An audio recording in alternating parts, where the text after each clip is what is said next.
할렐루야, 할렐루야. 6월 25일 수요 새벽 예배에 주님의 전으로 나오신 모든 성도님들을 예수님 이름으로 환영하고 또 축복합니다. 저희들 삶의 어떤 그런 어려운 상황 속에서도 항상 우리가 주님이 우리와 함께 하심을 잊지 않고 끝까지 말씀과 기도로 저희들 주님께 영광 올려드리는 삶을 살아가는 저희들 모두가 되기를 소망합니다. 네, 우리 이 시간 우리의 마음이 상한 자로 고쳐주시고 또 새 일 행하실 주님을 함께 찬송하며 나아갑시다.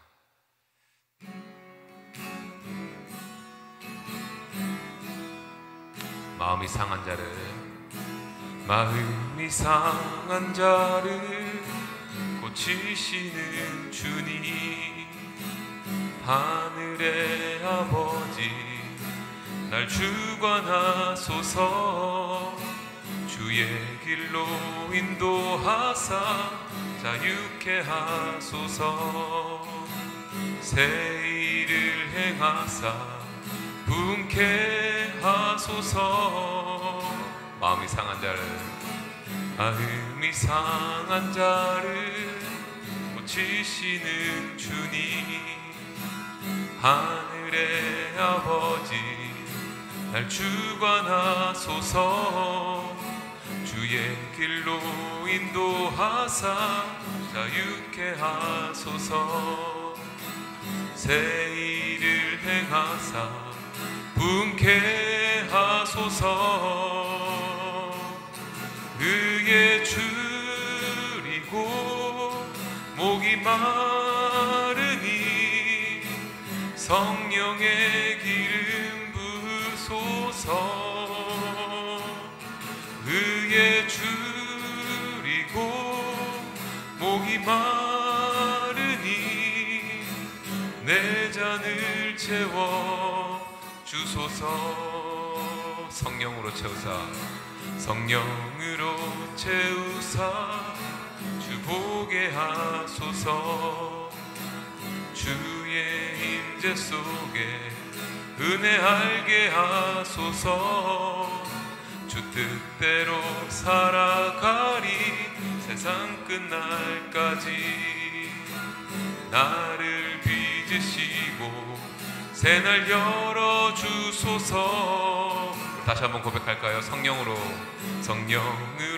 채우사 주 보게 하소서. 주의 임재 속에 은혜 알게 하소서. 주 뜻대로 살아가리 세상 끝날까지. 나를 빚으시고 새날 열어주소서. 의에 줄이고 목이 마르니 성령의 기름 부으소서. 의에 줄이고 목이 마르니 내 잔을 채워 주소서. 의에 줄이고 목이 마르니 성령의 기름 부으소서. 의에 줄이고 목이 마르니 내 잔을 채워 주소서. 다시 한번 의에 줄이고 목이 마르니 성령의 기름 부으소서. 의에 줄이고 목이 마르니 내 잔을 채워 주소서. 성령님 이 시간 내 잔을 채워 주소서. 내 잔을 채워 주소서. 내 잔을 채워 주소서.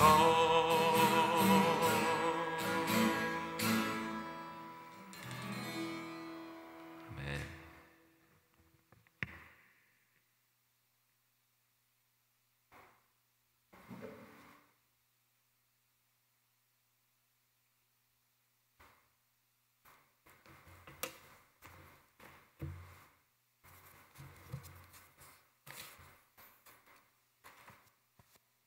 성경 말씀 시편 79편 1절부터 13절까지 말씀 같이 교독하도록 하겠습니다. 시편 79편 1절부터 13절까지 말씀입니다. 하지만 한 절씩 돌아가면서 교독하시고 마지막 절은 같이 봉독하도록 하겠습니다. 하나님이여, 이방 나라들이 주의 기업의 땅에 들어와서 주의 성전을 더럽히고 예루살렘이 돌무더기가 되게 하였나이다. 그들이 주의 종들의 시체를 공중의 새에게 밥으로 주의 성도들의 육체를 땅의 짐승에게 주며 그들의 피를 예루살렘 사방에 물같이 흘렸으나 그들을 매장하는 자가 없었나이다. 우리는 우리 이웃에게 비방거리가 되며 우리를 애워싼 자에게 조소와 조롱거리가 되었나이다. 여호와여, 어느 때까지니까 영원히 노하시리이까? 주의 질투가 불붙듯 하시리이까? 주를 알지 아니하는 민족들과 주의 이름을 부르지 아니하는 나라들에게 주의 노를 쏟으소서. 그들이 야곱을 삼키고 주의 거처를 황폐하게 함이니이다. 우리 조상들의 죄악을 기억하지 마시고 주의 긍휼로 우리를 속히 영접하소서. 우리가 매우 가련하게 되었나이다. 우리 구원의 하나님이여, 주의 이름의 영광스러운 행사를 위하여 우리를 도우시며 주의 이름을 증거하기 위하여 우리를 건지시며 우리 죄를 사하소서. 이방 나라들이 어찌하여 그들의 하나님이 어디 있느냐 말하나이까? 주의 종들이 피 흘림에 대한 복수를 우리의 목전에서 이방 나라에게 보여주소서. 갇힌 자의 탄식을 주의 앞에 이르게 하시며 죽이기로 정해진 자도 주의 크신 능력을 따라 보존하소서. 주여, 우리 이웃이 주를 비방한 그 비방을 그들의 품에 7배나 갚으소서. 같이 교독하겠습니다. 우리는 주의 백성이요 주의 목장의 양이니 우리는 영원히 주께 감사하며 주의 영예를 대대에 전하리이다. 아멘. 기도하겠습니다. 하나님 감사합니다. 이 아침도 저희들을 주의 전에 불러주시고 주님의 말씀을 묵상하며 주님 앞에 기도함으로 하루를 시작하게 하시니 감사합니다.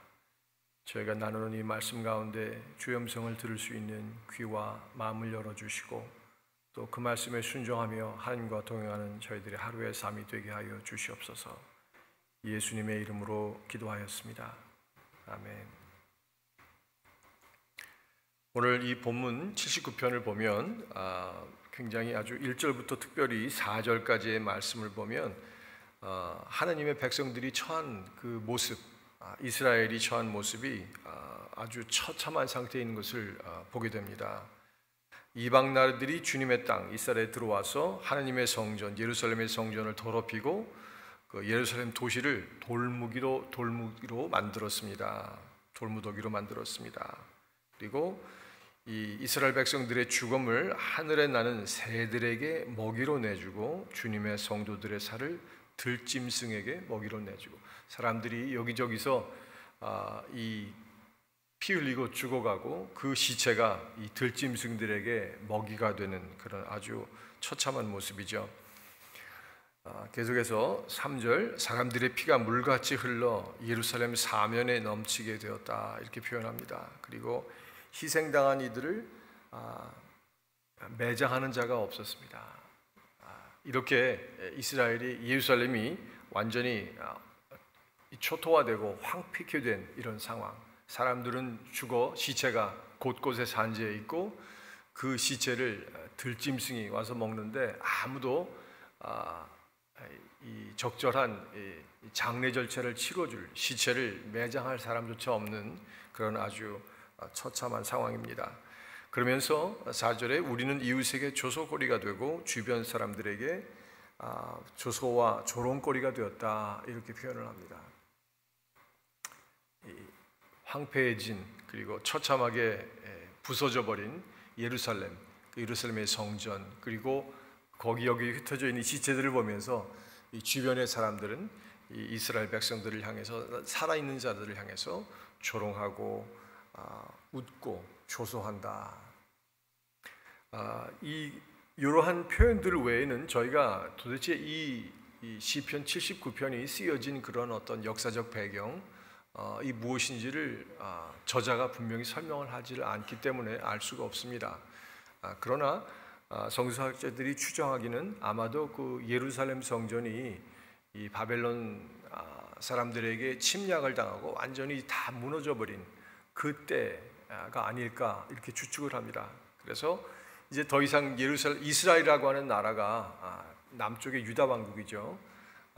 완전히 이제 없어져 버리고 사람들은 많은 사람들이 죽음을 당하고 또 여러 살아남은 자들이 그 중에 정부의 관료나 아니면 뭐 왕과 왕의 가족들, 자손들, 신하들 이 많은 사람들이 이제 포로로 바벨론으로 끌려가는 그러한 상황. 그리고 남은 사람들은 이제 어찌할 말을 모르고 어떻게 하루하루를 먹고 살아야 할지 모르는 그런 상황 가운데 주변의 사람들은 이들을 향해서 조롱하고 조소하는 비웃는 그러한 모습입니다. 이러한 처참한 상황 가운데에서 이 시편의 저자가 5절에 하나님께 부르짖습니다. 주님, 언제까지 어느 때까지니까 영원히 노하시겠습니까? 주의 질투가 불붙듯 하시리까? 이렇게 하면서 하나님께서 이스라엘 백성의 불순종과 죄 때문에 선지자들을 계속 보내시면서 회개하라, 고치라, 돌이키라 말씀하셨는데 참된 회개가 없었고 변화가 없었습니다. 결국은 하나님께서 선지자들을 통해서 말씀하신 그 심판이 이르렀고 이 나라가 이제 황폐하게 되지 않았습니까? 근데 이러한 상황을 보면서 가슴 아파하면서 하나님께 부르짖는 것이죠. 하나님, 저희들의 이 심판, 당하는 이 고통이 과연 그럼 언제까지 이렇게 계속 돼야 하겠습니까? 그러면서 이 주변에 있는 그들을 시기하고 질투하고 조롱하는 이러한 주를 알지 아니하는 민족들과 주의 이름을 부르지 아니하는 나라들에게 주의 노를 쏟으소서. 저희가 저의 불순종의 대가를 이렇게 지금 참혹한 대가를 치르고 있지만 하나님 그의 진노를 하나님을 지금 저희들 조롱하면서 하나님을 비웃는 이 주변의 국가 저 사람들에게도 하나님 분노를 쏟으소서 이렇게 간구하고 있는 것입니다. 그러면서 8절에 우리 조상들의 죄악을 기억하지 마시고 주의 긍휼로 우리를 속히 영접하소서. 조상 대대로 여러 세대에 거쳐서 계속 하나님 앞에 죄를 짓고 범죄한 이 죄를 하나님 용서해 주십시오. 저희와 저의 조상들이 하나님 앞에 죄를 지었습니다. 이렇게 회개하면서 나옵니다. 그리고 이 주의 긍휼이라는 표현을 8절에 썼는데요. 주님의 긍휼하심으로 우리를 영접하여 주십시오. 이렇게 표현하고 있습니다.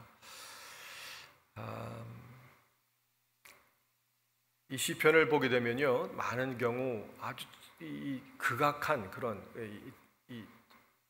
최악의 상황, 극도의 상황 이런 상황에 쓰여진 경우가 참 많습니다.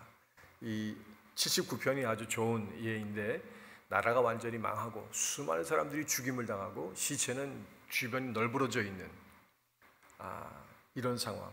주변의 사람들은 와서 막 조소하고 웃고 비웃는 그런 상황. 도대체 앞이 보이지 않는 이제 하나님의 심판의 결과로 이렇게 나라가 다 이제 망해버렸는데 과연 우리에게 소망이 있을까? 그리고 하나님께 내가 뭐라고 기도를 해야 할까?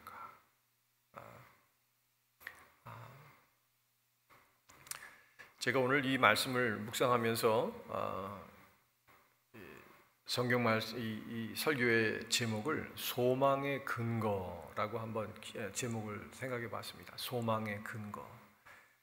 정말 모든 일이 처참하고 너무너무 어렵고 힘든 아무것도 앞이 보이지 않는 그런 상황 가운데 내가 소망을 가질 수 있는 근거가 있다면 그것은 무엇일까? 이 시편의 저자는 이 소망의 근거를 두 가지로 얘기합니다. 첫째는 소망의 근거는 하나님의 속성, 다시 말하면 하나님의 하나님 되심, 이것을 기억하는 것이 우리의 소망의 첫 번째 근거다라고 말합니다. 방금 제가 읽은 그 8절에 보면 하나님이 주님의 긍휼이라는 표현을 하죠. 주님의 긍휼, 주의 긍휼. 우리가 어떤 아주 큰 잘못을 저질렀습니다. 죄악을 저질렀습니다. 그래서 법정에 섰어요. 그리고 모든 사람이 다 알아요. 증거가 다 있습니다. 이제 그래서 어떻게 이제는 형만 구형을 받고 이제 감옥에 가서 형기를 살아야 할 그런 입장에 처했습니다. 자, 그럴 때 우리가 판사에게 우리의 마지막 이제 변론을 한번 할 기회가 있다. 한번 가정을 해보십시오.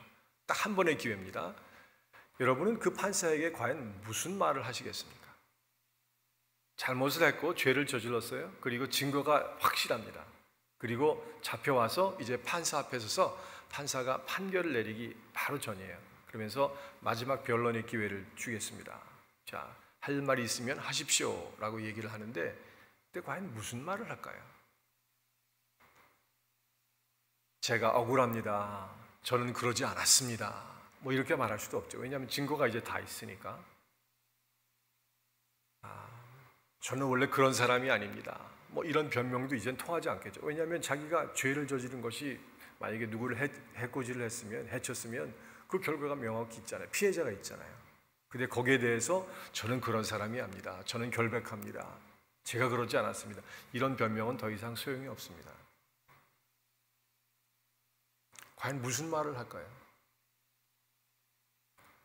저 같으면 그럴 것 같습니다. 판사님, 제가 잘못했습니다.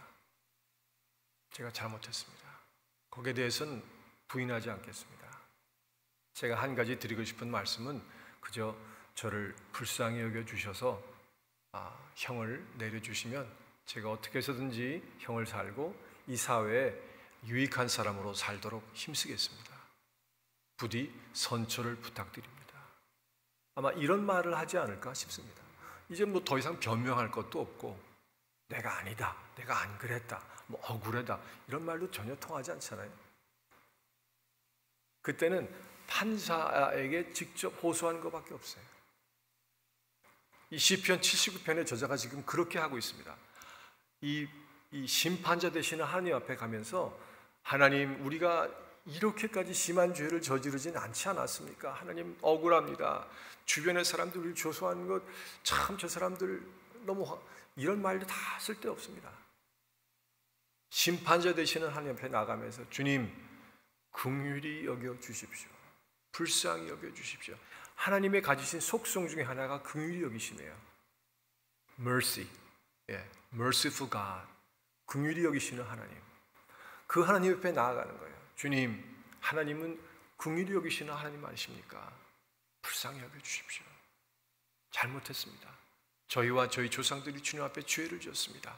하나님의 긍휼하심을 따라 우리를 구해 주시고 용서해 주십시오. 기도하고 있는 겁니다. 그러면서 9절에 또 이야기합니다. 우리 구원의 하나님이여, 주의 이름의 영광스러운 행사를 위하여 우리를 도우시며 주의 이름을 증거하기 위하여 우리를 건지시며 우리 죄를 사하소서. 자, 같이 계속 하나님의 하나님 되심, 하나님의 속성에 비추어서 그는 계속 기도하고 있습니다. 제가 이 세 번역을 읽어드릴게요. 9절, 우리를 구원하여 주시는 하나님, 주님의 영광스러운 이름을 생각해서라도 우리를 도와주십시오.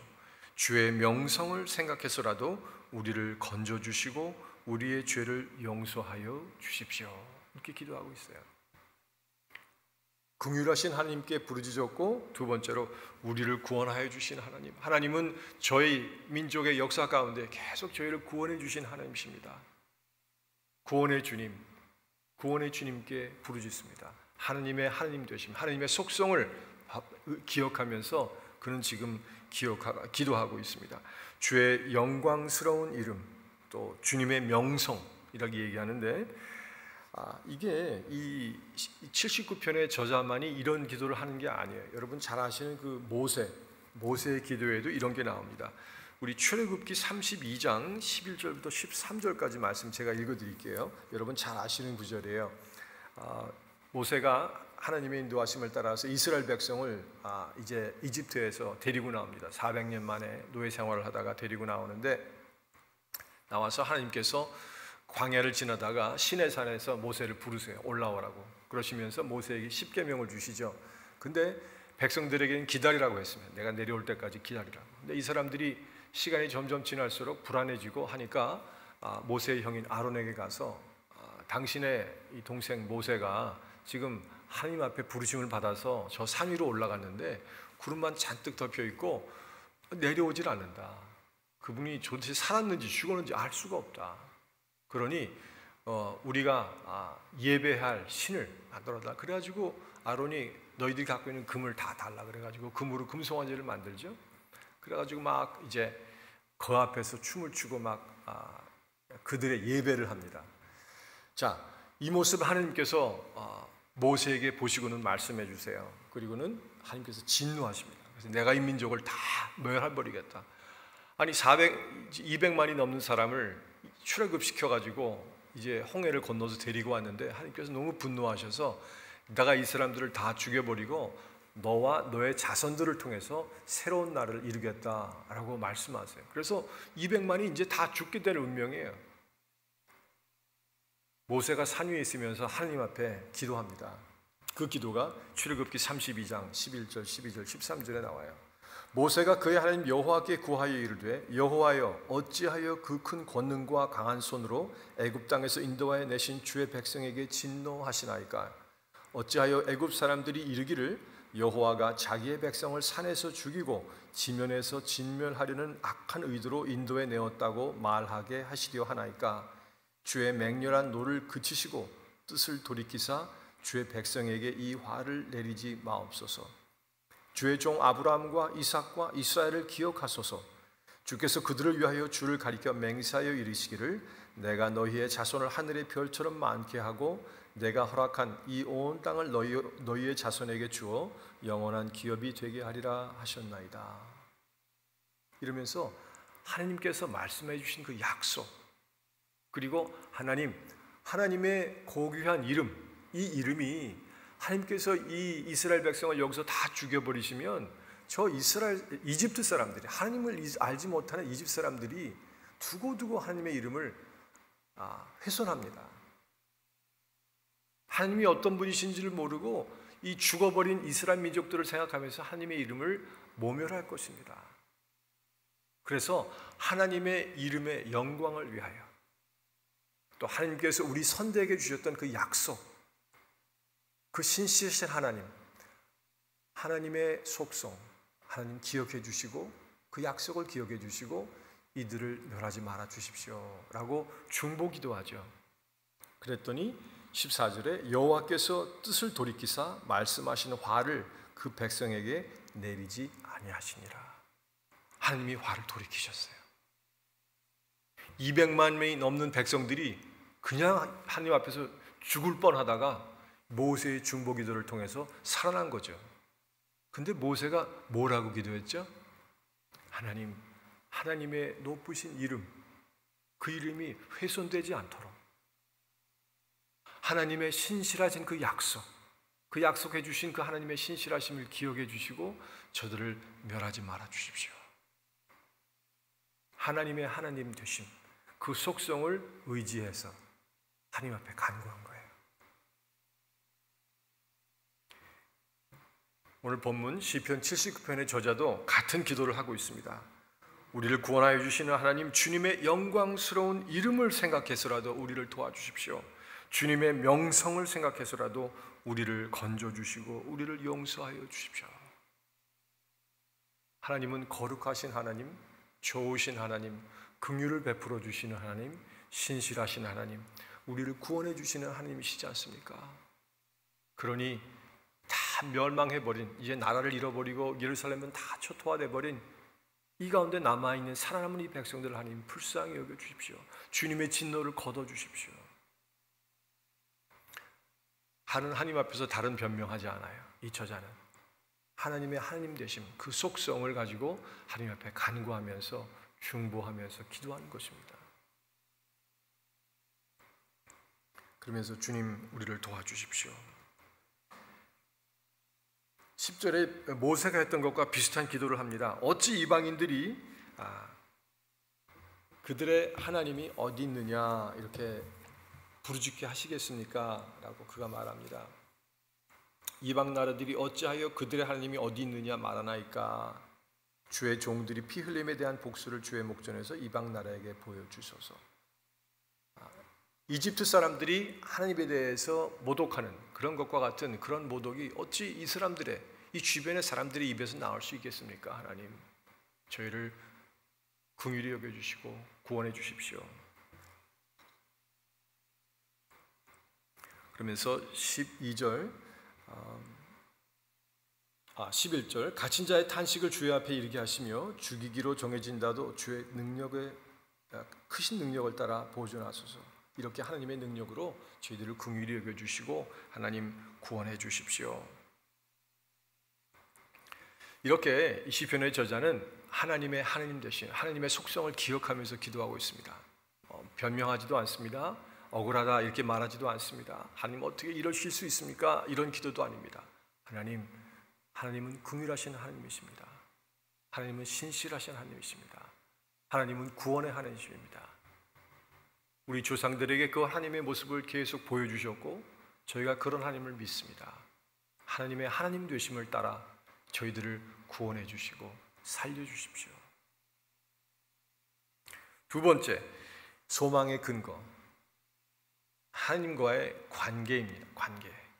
맨 마지막 절 13절 보시면 우리는 주의 백성이요 주의 목장의 양이니 우리는 영원히 주께 감사하며 주의 영예를 대대에 전하리다.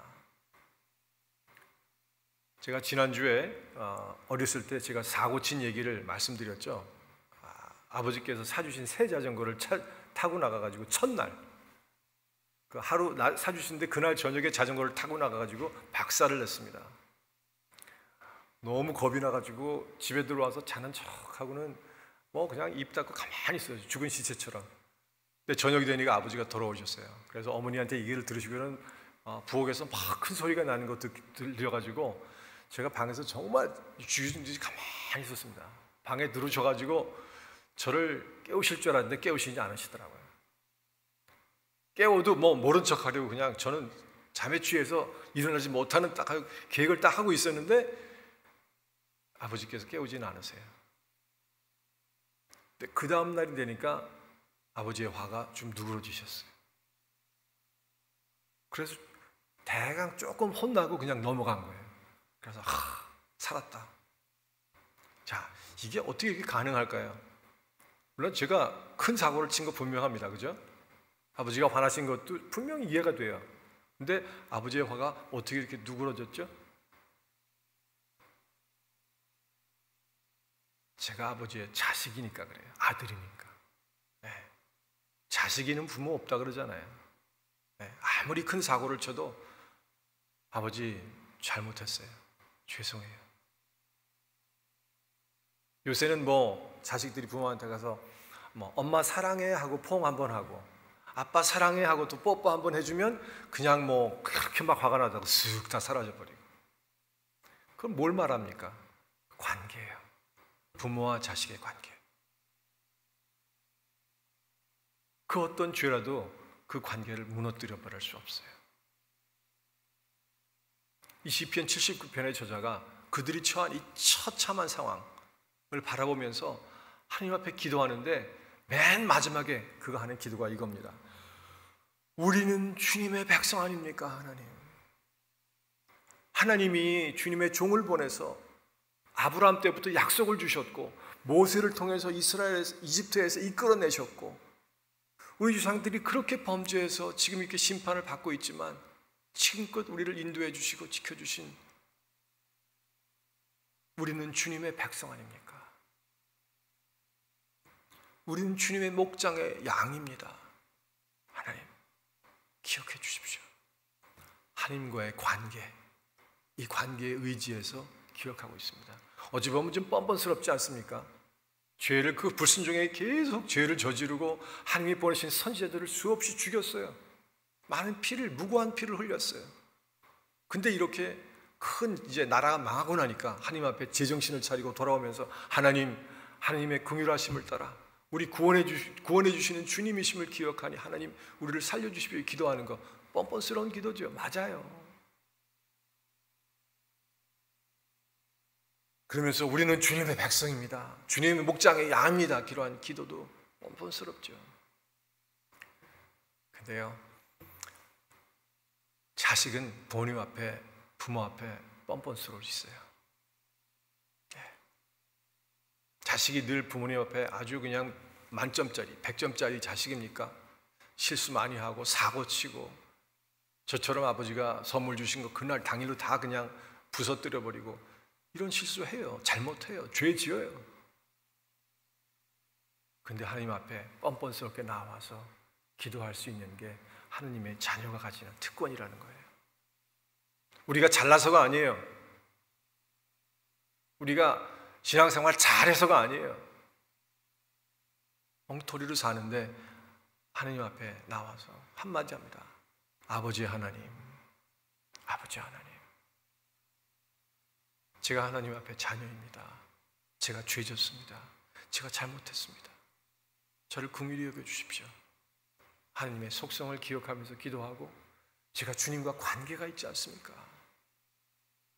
저희는 주님의 백성입니다. 이러한 뻔뻔스러운 기도를 하면서 나아갈 수 있는 것, 참 염치 없지만 그것이 우리에게 주시는 하나님의 은혜의 축복입니다. 우리가 신앙생활하면서 어렵고 힘든 일 정말 만날 수 있습니다. 이렇게 이스라엘이 나라를 완전히 그냥 잃어버린 이러한 절망, 말로 표현할 수도 없는 그런 절망, 그런 가운데 처할 수도 있습니다. 때로는 그것이 우리의 죄와 잘못 때문에 있을 수도 있어요. 우리가 하나님 앞에 불순종해서 하나님께서 우리를 깨우시려고 치시고 심판하실 수도 있어요. 근데 그럴 때마다 우리가 널브러져 있겠습니까? 이젠 다 끝났어, 자포자기 하겠습니까? 아닙니다. 우리 믿는 사람들은 그러지 않습니다. 하나님 앞에 나옵니다. 그러면서 하나님의 하나님 되심, 하나님의 속성을 우리가 하나하나 기억하면서, 하나님은 긍휼하시지, 하나님은 자비로우시지, 하나님이 나를 수도 없이 구원해 주시고 죄를 용서해 주시고 은혜를 베풀어 주셨지. 그 속성을 기억하면서 기도합니다. 그리고 하나님과 내가 가지고 있는 그 관계, 나를 하나님께서 하나님의 아들, 딸 삼아주신 그 은혜를 기억하면서, 하나님, 제가 정말 염치 없습니다. 그러나 저를 하나님의 아들 삼아주시고 딸 삼아주신 주님, 하나님, 제가 그 하나님만 의지하고 바라고 갑니다. 저를 살려주시고 은혜를 베풀어 주셔서 새롭게 해주십시오. 변화시켜 주십시오. 은혜를 베풀어 주십시오. 구원해 주십시오. 그러한 비록 염치 없지만 우리의 간절한 기도를 들어주시는 하나님, 그 좋으신 하나님을 우리는 이 아침 나와서 예배하고 있고 기도하는 것입니다. 여러분의 삶 가운데 절망의 순간이 있고, 정말 내가 정말 해도 너무 잘못했다, 실수했다, 이런 자책감도 들 때도 있겠죠. 그럴 때마다 우리가 우리 자신을 바라볼 것이 아니라 하나님을 바라보고, 하나님은 어떤 분이신가를 기억하고, 나를 자녀 삼아 주신 그 하나님의 은혜를 기억하면서 주님께 나오면 하나님이 다시 일으켜 주십니다. 새롭게 해 주십니다. 우리를 새로운 하나님의 백성 만들어 주십니다. 우리가 그 하나님 앞에 이 아침도 기도하면서 나아가기 원합니다. 다 같이 기도하겠습니다. 하나님, 감사합니다. 죄 많고 부족하고 주님 앞에 불순종하는 저희들을 아들과 딸 삼아 주시고 우리를 구원하여 주시고 긍휼을 베풀어 주시는 하나님, 감사드립니다. 오늘 시편 79편의 말씀을 이 아침 저희가 기억하면서 저희들의 처한 상황 가운데 주님 앞에 나아가기 원합니다. 하나님의 하나님 되심, 그 속성을 우리가 기억하고, 또 하나님께서 우리에게 자녀의 관계를 만들어 주신 그 은혜를 기억하면서 이 아침 주님 앞에 나아갑니다. 주님, 기도할 때 우리의 기도를 들어주시고 응답하여 주시고 저희들을 변화시켜 주시옵소서. 하나님의 영광이 저희를 통하여 이 세상에 드러나도록 주님 은혜 내려 주시옵소서. 이 모든 말씀 예수님의 이름으로 간절히 기도하였습니다. 아멘.